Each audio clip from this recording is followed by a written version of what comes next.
Perfect. We're going to go ahead and get right into it. If you don't know who our family is, Mary and I, this is our son, Chris, as he is our only son. And we have our oldest daughter, Stephanie, and we have a middle daughter, Lauren, who was down at the Dadeland campus and helped us there. And then we have our youngest daughter, Gabrielle, on the platform. So we're going to be talking to you about some family things with regards to Thanksgiving, as well as the whole holiday that we're looking at. You know, we find it interesting that some people in our own city do not celebrate Thanksgiving the way we do, and that's because, quite frankly, it's an American holiday. And so like the guy, I'm cutting my hair yesterday, I'm saying, hey, what are you doing for Thanksgiving? And this is Alessandro, a nice Italian guy, and he's like, nothing. We don't celebrate Thanksgiving. It's like, how could you not celebrate Thanksgiving? I know why. You never did in your country. It's an American holiday. And so some of you may not have the same kind of values placed on this particular holiday. And so we want to talk a little about that. But we also think in terms, of course, and you're going to see around this church, Christmas already. And some of you may be thinking, oh, like I used to.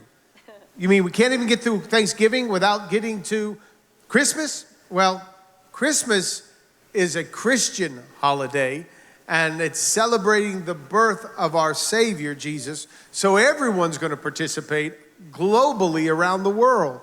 Right. Not so much Thanksgiving. So we're going to talk a little about that because we believe that there's a biblical precedent that's been set on the power of Thanksgiving. In Luke chapter 17, there are 10 lepers that are outside of the city limits because they, as a result of their leprosy, were not able to go and mingle with the city inhabitants. So they had the leper colonies that were outside of the city limits. Jesus is making his way into the city, and they call out to him, have mercy on us. Now, Jesus doesn't ask them what's going on or what do they need. He simply says to them, and notice the power of obeying the word. He says, go and show yourself to the priests, and you shall be healed. And the scripture says that as they turned towards the city to obey his word and go show themselves to the priest, immediately they were healed. See how powerful obeying the words of Jesus are to us? Because when we obey them, it sets us up for the miraculous. But then the scripture goes on to tell us that one of them turned to Jesus. As they all started to make their way to the city, one of them turned to Jesus and said, thank you. He was grateful for what Jesus had done for them. And Jesus recognizes this and says to them, wait, weren't there 10 that were healed? Then why is it only one turns to say thank you? And this man is a Samaritan, somebody that shouldn't know better. The others should. That's right. And then he goes on to say to that man, because of what you've done, your faith has made you whole. Yep. Now watch. 9 men that day went home healed, but only one went home whole. So here's the proof of your being whole as a person. It's your gratitude. It's having a heart of thanksgiving. Yes. When you are able to truly say thank you for everything that you have and everything that you are today, it's proof that you as an individual are whole and not just healed of a headache or not just healed of a backache or healed of one disease or another. No, it's proof that spirit, soul, and body, you are whole. So based on that, you and I as believers should embrace Thanksgiving in a way that unbelievers do not. That being the case, Mary, why don't you speak a little bit to what that should look like on our end? Well, I know that when you start preparing your week for the holiday and Thanksgiving's coming and many of you will be getting with family, maybe family that are out of town. I know there was one of my friends said she's got 80 people coming to her house. And we heard another couple at our church, at the Dadeland campus, that have 200 family members coming to their house. I know we all gasped. We can't handle 12. You know, we've got anxiety. We're breaking out in hives because mom and dad are coming. And they've got 200. I will tell you this, I was thinking about it on the drive back. When you're going to really feed a lot of people and you want to open your home to embrace a lot of people, your mindset has to be different. You can't come in the room with the same expectations of the perfect day that you've set for yourself.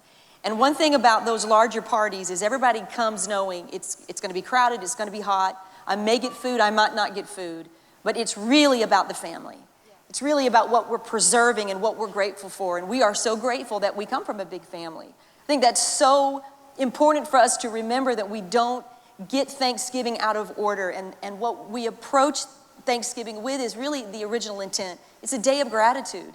You know, even your Uncle Joe that might irritate you and make you mad, he's in your life. Be grateful for him. Maybe your mom makes you feel loads of frustration. I know I don't make you feel that way, but I'm just saying other people's mothers. Not me. Other people's mothers stress them out, but not me. And, you know, just be grateful for the fact that you have what you have and what you're able to do. There's a lot of people, you might be in this church today, there's people that are new to the city of Miami. They don't really have anywhere to go. They can't afford to fly home. They can't afford to go to Gatlinburg and enjoy the holiday. They have to stay home, and it's tougher for them. But you know, no matter where you are, look at Thanksgiving as the opportunity to practice gratitude and gratefulness. Because you know, if you don't, we all know this, that nobody can turn those of us who are saints into sinners quicker than our family.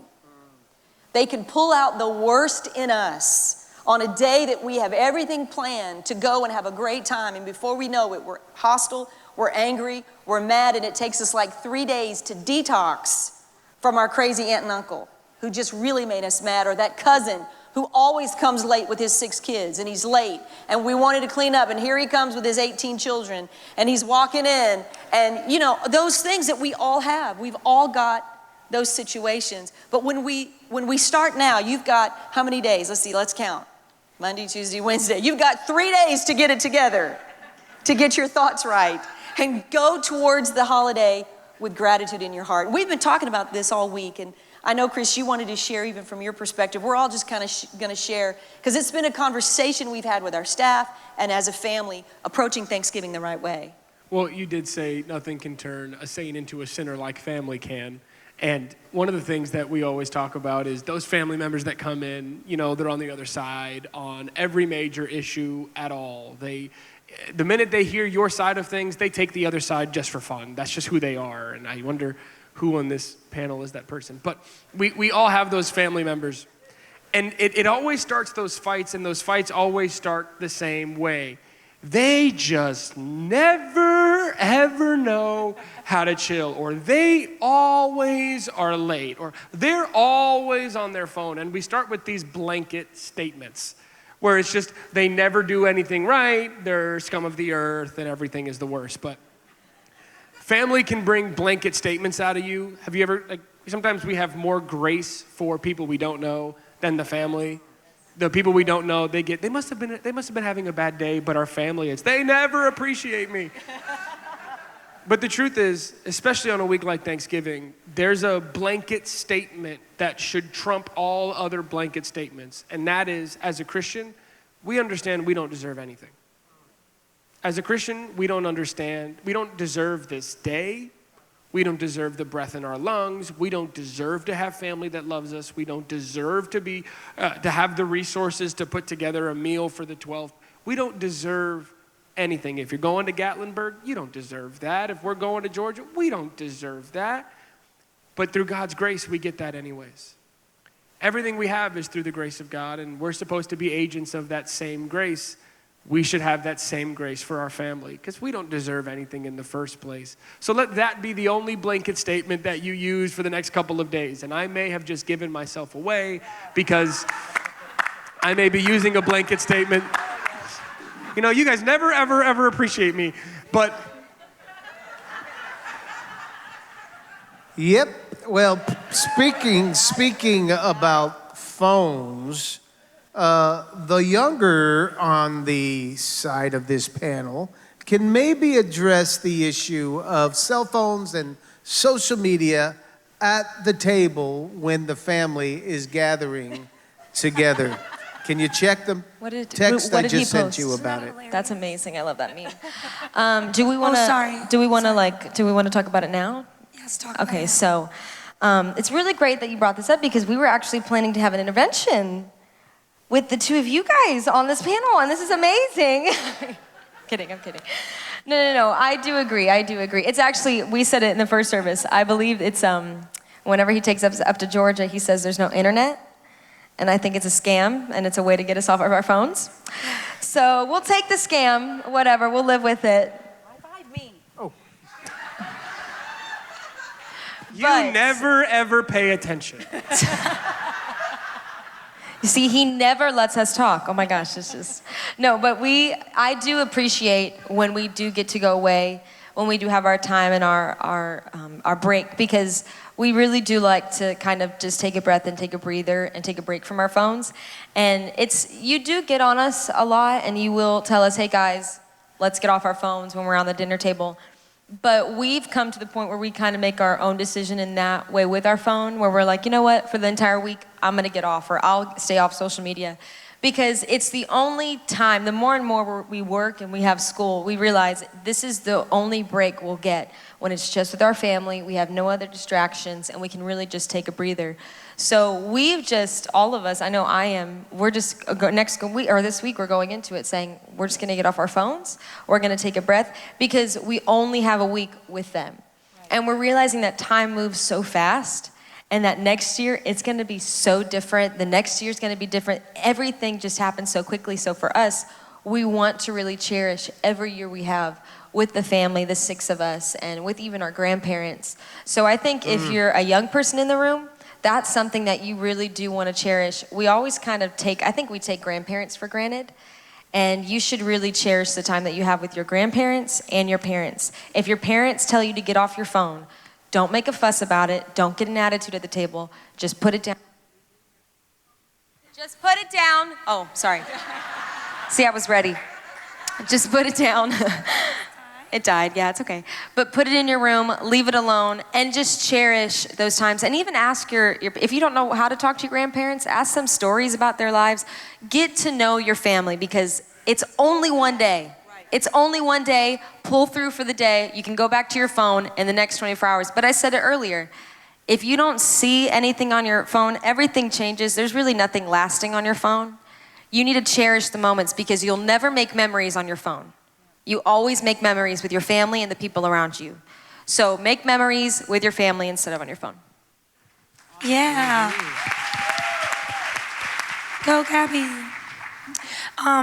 I would even say, we always say it with our family, because none of us are married yet, but we always say, even though we're in our 20s and almost in our 20s? Yeah, your 20s. We're all in our 20s. We're not married yet, but we already know we're going to be most of our life's going to be spent married than single with each other. So this is our only chance. And as you get older, you realize from one day to the next, your time is gone. My voice is gone. Sorry, y'all. Y'all went hard in worship, so I went hard with you, so my voice is gone. But you realize that literally it's like one day you're spending too much time with your family. It's all about the family schedule, and you're this little preteen, teenage kid, and you can't stand it. You're so aggravated. And then the next day, you can't even make it to a birthday because you were called into work, or you're married now and you have a family and you have children of your own, and it just goes by so fast. So every single season, especially when you're a teenager in your 20s, it needs to really be treasured. And if this is a if your phone is a distraction, not allowing you to enjoy that season, then make the changes, make the adjustments, make the time cuts to spend time with your family. That's really good, Steph, and I'm thankful that y'all are going to lead by example. Yes, in our the home. Entire family. You know what's really crazy? I've We'll seen do it. people at parties, and video is going, and the person who's hosting the party is over there on their phone trying to get the perfect picture. Yeah. It's like you paid a photographer, but yet you're trying to do the thing. So what is it, Mary? Is there a difference between posting and putting on your story, or is it all the same thing? I'm just asking. It's different. For a friend. It's different. So we're talking about You're not scaring me. being on your phone At all. at all. So take a picture and let it sit there just like it's a camera. Oh, so you could take pictures of Take your pictures. food? Your son's taking one right now Of your food? Of my Of all your food, your My dishes? friends need to see my food. All right. I'm just saying. But because I have friends. But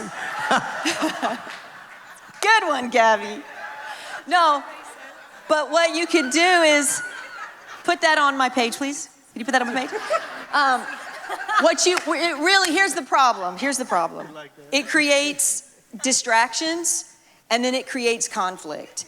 And the last thing we need is more conflict at the table, because there are generations, moms and dads, grandmas and grandpas, we weren't raised with neck problems, okay? We weren't raised with our necks down and our heads down. We weren't raised that way. We were raised with, on a day like that, you either had conversation or you were just bored and you waited for the day to be over. How much longer, Mom? How much longer, Mom? Now we see kids they've got their phones and they're in the corner, and it's not healthy, it's not good. So that's what we're talking about. Yep. Being present in the moment for the family. And men too, because we get on there, we want to see the sports scores, we want to see the latest thing with regards to politics, what's happening, and we just really need to be sensitive because we've got people in the room. Let's be all 100% present in the room. Which brings me to this. One of the things that I saw this week in action when we were with this father and son. The father turned his ministry over 2 years ago. Now, Church on the Move has over 10,000 people in it. Huge. In Tulsa, Oklahoma. Bible Belt, huge. And the father turned the ministry over to his son, and the son's 42 now, I think. And so that would have meant the son would have been about 40. You're not going to have to wait that long. Don't worry about it, buddy. But anyhow, and neither will you. Either will you. Don't worry about it. But here's what we were doing. The son is now, we're asking the son questions, and we're firing questions at him and trying to get his opinion on something. And every time we would, and the guy was pretty good to be able to stand up there and take it. But every time we'd throw something at him, he'd always respond this way first. He says, I agree with that. And I started to notice a tendency that he had, that no matter the question, his response was always going to be, I agree with that. And then he'd go on to explain what he meant or what he felt, even if it was contrary to what was asked of him. And I said to Christopher at one point, I said, you see how he's just very agreeable? And I thought about that from a Thanksgiving perspective or holiday perspective. You know how it feels when a person expresses themselves and then somebody around the table says, but I disagree with that. How it creates tension in the room. And for one thing, I would be very careful about, as a younger individual, to ever be so confronting and combative with your views about anything as it relates to the elders that are in the room. Because we've become a nation and a culture that gives everybody a voice when they haven't earned the voice yet. And so for a person that is so disagreeable all the time, go back and check why. Because the last thing you should do when you come to the Thanksgiving table is be disagreeable. Try to come with a spirit of agreement because of everything that's you're trying to create in that home. It's like one bad argument can ruin it for everyone. So put those rocks down, and as a believer who is whole, come to the table with a spirit of agreement. I agree with that.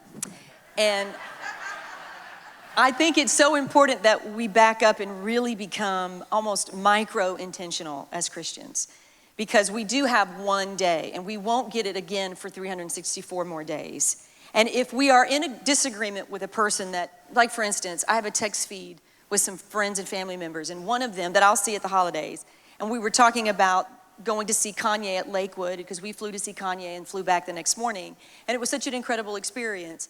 Well, one of the comments was made by one of my family members, kind of a questioning, well, we'll see, the verdict is out, we'll see if he's really sincere.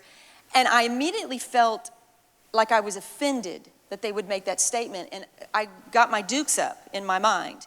And I started to reply with a reply that would shut that person down. And I thought, wait a second, I don't know Kanye. He's not my friend. Why would I die on this mountain? I don't know him. I don't know what the future holds. I know what God's doing right now is good. So that needs to be my reply. I don't need to get in a place of defensiveness, because now I'm going to see them on Thursday, and I'm mad because you said what you said about Kanye. Who cares? Who cares? Because you know really what I'm defending? I'm defending me. I'm defending my choice. I'm defending my opinion.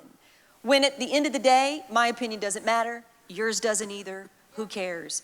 Here's what matters. We only have this precious time together. Let's make it count. And when we come into the door of Thanksgiving, the same way that we took care to make sure our mashed potatoes and gravy was just right, to make sure our turkey was just right, to make sure our roast con pollo was just right, whatever you're bringing to the table, you're going all out to make sure the recipe is exact, so that when you bring it, it makes the day perfect from the food profile in your menu. Do the same thing with your spirit. Make sure that you back up and you come with as much intention about the attitude you walk through the doors in. And everybody contributes, especially if you're a Christian. Contribute joy, bring peace, be intentional. And my dad wrote a song years ago, don't let anybody steal your joy. No one can have your joy. It takes enough for us every day to retain it and to hold on to it. Don't let your crazy uncle steal it. You hold on to your joy. You hold on to peace. And be as intentional about bringing that to the table on Thanksgiving as the food you're preparing. Well, you did say that about the Thanksgiving table. And a lot of what we're trying to say is make sure there's one Thanksgiving table. And sometimes debate and disagreement and all that can create 10 different tables at one big table. Yeah. And I think one of the ways that we should avoid that, one of the reasons why getting off your phone is important, and when we say be present, it's always funny in our family. We've kind of created a culture of we can freely call each other out. And we have to be careful when it comes to our parents, but there's even a way to do that. And we've been very open. And so if you come and eat with us, or if you're at a restaurant and you happen to see us, somebody will say, you're on your phone. Or the new one is, did we come to lunch alone, or are you here? We like to do that. And it's funny because the response to that is always, oh, I'm working. Or, oh, I'm just replying to this one thing. Or, oh, and the truth is, as justified as you may be to be on your phone, you're doing something different than the rest of us. And that's the whole point. That's the problem. It's that we're trying to be a we and you're trying to be an I. But we're trying to be one table. We're trying to be a we. And I encourage everyone the same way that our family encourages me and I encourage them. We try to be a we. I need to be a part of we as much as I can. I can't always be caught up in somebody who may need me or fantasy football or whatever it may be. It doesn't matter, even if I'm like, oh, there was a lull in the conversation, so I looked at my phone. It's like, no, that almost creates multiple different tables at the Thanksgiving table. And how often do you actually get to have one table with the people you love and kind of love? It's so rare. It's funny because Javier came up with something. He says texts his wife, we're going to have a phone for a plate exchange.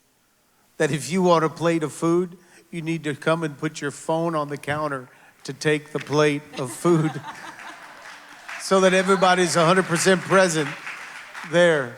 And that means the cook has to also do the same thing. Anyhow, okay, we'll get past that bit. Or the Papa John's delivery guy. Huh?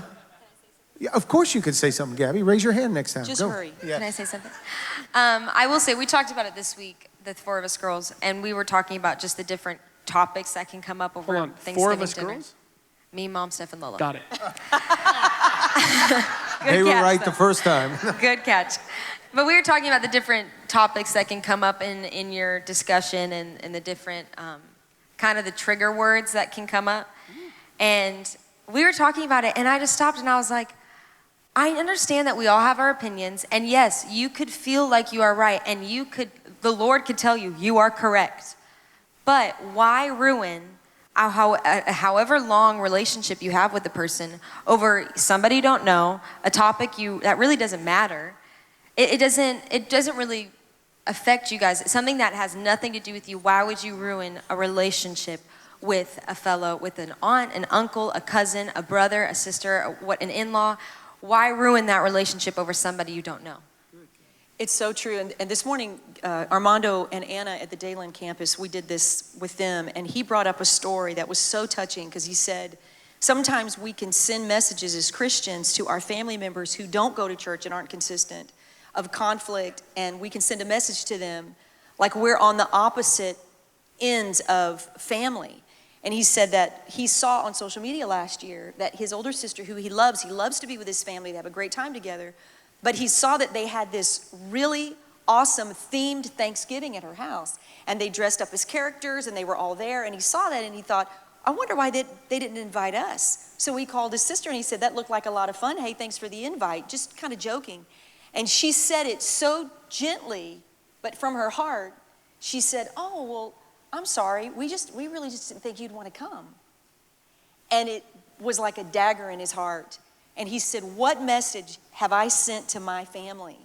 That somehow our Christian family, we don't want to be invited to our family events because maybe they drink a little bit more than we do, or maybe they party a little bit more than we do. And have we sent out this message that we're above all of that, we're too good for that? And he brought this to our remembrance. He said, Jesus, no one came lower than Jesus did. He left heaven to come to earth and to come to us, and all of us were sinners. He spent time with tax collectors. He spent time with prostitutes, and we can't be with our family members, or we're sending the message that we're too Christian or we're too godly and they're too worldly, to the point where they just don't want to either disrespect us, but they don't invite us at all. And for his family specifically, I don't know what your family dynamic is, but for his family specifically, he sat back and he said, I need to be the first one they invite, because I am the light into my family, and I am the man that, because his dad has passed away, I can't afford to not be invited to the family. My family needs to be where the family is. And I think that's so important for us that have been in the way for a long time. We don't realize that maybe through our conversation and through our conflict, we can look down our noses at, or they feel that. It's not what we're feeling, it's what they're feeling. And he made this point, he said, we should ask our family members, what are they hearing from us? What do we exude to them that would somehow maybe cause a separation from us and them? Very good, Mary. Well, as we bring this thing in for a close, thank you for opening your hearts to us. But I want to see, Steph, what do you want to end with today as we bring this in? Sure. I said that in the first service that I'm kind of not the loner. Lauren's the loner, in all honesty. But I do like to recharge being alone. And I know that there are many of us like that. And I'll just encourage you, when you're with the family and you want your alone time, really try to rewire your brain and tell yourself, I'm only here for a week, a couple days. Even though I need to recharge alone, just tell yourself, I can recharge with a few people around me. And no, I don't have to be the life of the party. I don't have to be the one who's making all the jokes, making all the entertainment at the dinner table. But I can contribute in some way. I can start some conversation. And anybody, whether you're the most social one or not at all, everyone can contribute to the family in some way. So that's mine. In your family, even though in your whatever, if it's your dinner or your lunch, whatever, try to find the good in your family. Even if they're not good, find the little bit of good. And if you can't, then be the good in that dinner. And if it's really hard, just be that light, be that Christian that just says, you know what? I know you feel this way. I know you want to say that, but you know what? Let's just have fun. Let's talk about this. Let's talk about memories. And just bring the light and the good fun to the table. Excellent. How about you, Chris? So unlike Steph, I am the one who likes to be around people, but I also know that I'm the kind of person that I like to kind of assert what I like on the day, and I like to kind of know what's happening, and I like to know exactly what we're going to be doing for how long, just so I can get comfortable and I know how to help win. But the truth is, when it comes to family environments, that's never the way it is. It's never always planned. There's never really a flow. It's more like, let's get up and let's just figure out what the flow is. And I'm having to learn how to be okay with that, even if that means turning my personality off a little bit for the sake of the group, for the sake of happiness. I can see in a family full of 6, I have learned in the last kind of 18 months of my life the value of one person who can bring peace. One person who can just say, everyone else is on, but I'll be off. That's okay. I'm not always that person, but I try to be sometimes. To say, it's not about what I want. So don't even ask me. I don't have to. I've seen the value of a week like this, how one person can bring peace, and how that can really help a parent that's got a lot of stress. That could really help somebody who's really got a lot going on. Just saying, hey, I've got nothing on my agenda except to be here and to help you. I've seen that that's very valuable to people, and I encourage some to decide to take on that role this week as well. Good. So what you're saying is you don't have to be the center of attention. No, not you personally. I'm saying if that's what you're used to. I agree with that. You agree with that? Hey, Mom, you want to close us out with a nice prayer, and then I'll finish my part? You know, Ephesians 6:8, we said it in the screen and on the video. We said that what you make happen for others, God will make happen for you. And what that basically means is the exchange that we make in the natural, we get to exchange with God in the supernatural. So what you do for others, the joy, the celebration, the peace that you bring, God is responsible to bring that back, not your atheist dad or your atheist cousin. God is responsible to return that back to you. So you just go through every experience with the expectation of, Lord, I'm going to make this happen for them, and you're responsible to make it happen for me. And if you're going through anything this week, maybe the holidays aren't your favorite time of the year, we just pray for you right now. We extend by faith that joy would be yours, joy that's unspeakable and full of glory. And if you're feeling that dark cloud of just discouragement and maybe even a little bit of depression, I pray over you right now. We all just extend our faith that would lift off of you in the name of Jesus, and peace would come and joy would come. And when it comes, hang on to it, because the world did not give it to you and the world can't take it away. So we're praying over every spirit of anxiety, every area of stress in the name of Jesus, and let peace guide and reign in your life. Amen. Very good, Mary. I may joke up here when I'm with Chris and try to throw him under the bus, and we have fun with each other. And as much as that is needed, and trying to connect a little bit here and not make things so heavy, it's something I have to work on to not always make happen when we're alone, because I can create a little anxiety that way. So I have to constantly be sensitive to that part. But it was a few years ago, some of you know the story, when I first got involved in going up to Georgia. It happened because of hunting, and from one day to the next, I just fell in love with it. And I couldn't wait to get my family up there so they can see what being in the country provides as opposed to being in the city. And with all the excitement of South Florida, sometimes we just need to be able to hit pause and slow down a little bit and create special moments together. And so that's why we went ahead and made that investment. But I'll remember when we first went up there, and I couldn't wait to get the kids up there. It was about 3-4 years ago. We had a fifth wheel trailer that we stayed in while the metal house that we built was being built. And so I was so excited about the kids going up, and didn't take into consideration that they weren't all that, or would be all that excited about staying, 6 of us staying in a camper, having to convert the dining room table into a bed at night for Chris and his big legs. And I just thought, wow, this was going to be the funnest thing. Well, they weren't that excited at all. And you broke the table. And we just they weren't all that excited. And it really made me almost mad. I'm like, you know what? These kids don't deserve this. Forget this. I'm not going to do anything for them ever again. They're on their phones and they're upset that they don't have service. Couldn't do Netflix. And it was like, they were not happy. And I remember getting so hurt. And I'm telling Mary, I hate these kids. I can't believe, I hate them. And she's like, Steve, just give them time. My feelings were hurt. I couldn't believe it. The next year, we decided to go back, and when we did it for the holidays, this is what I had in my mind. It was always going to be someplace just to hang out for the holiday. It was a little better. And so we decided to adopt some new traditions. But yet, they still couldn't wait to get home because they were on their phones and they saw all their friends back home looking like life was so good in 80-degree temps. While we're up there in 40 and 50-degree temps, it's beautiful. But they couldn't appreciate the value of cooler temps in a different environment around the holiday. So then, thank you. It got better.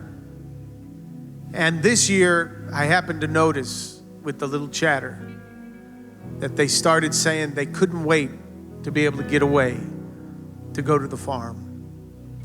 They couldn't wait to get up there and on that week of Thanksgiving, go out and cut down our own Christmas tree and bring it down and set it up and decorate. Couldn't wait to get up there just to not be on their phones and not be pressured to work and talk about work or worry about school or the drama. They just couldn't wait to get away. They couldn't wait to get up there and have family show up and spend some time chasing the chickens and playing with the cows and going out into the woods and just sitting and watching nature.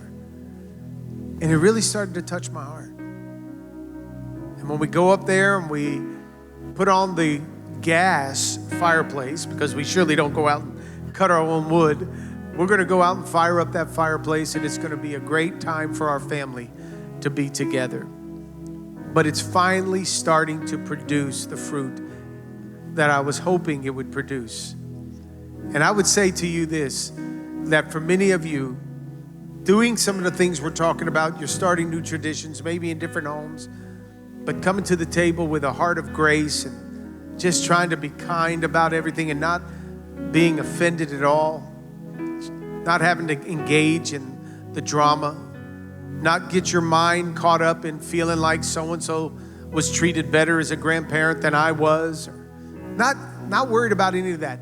Just go in to try to create the nicest environment as you can. And it may not always be appreciated this year, but I promise you next year, when they all come to your home, it's going to start to feel a little bit better.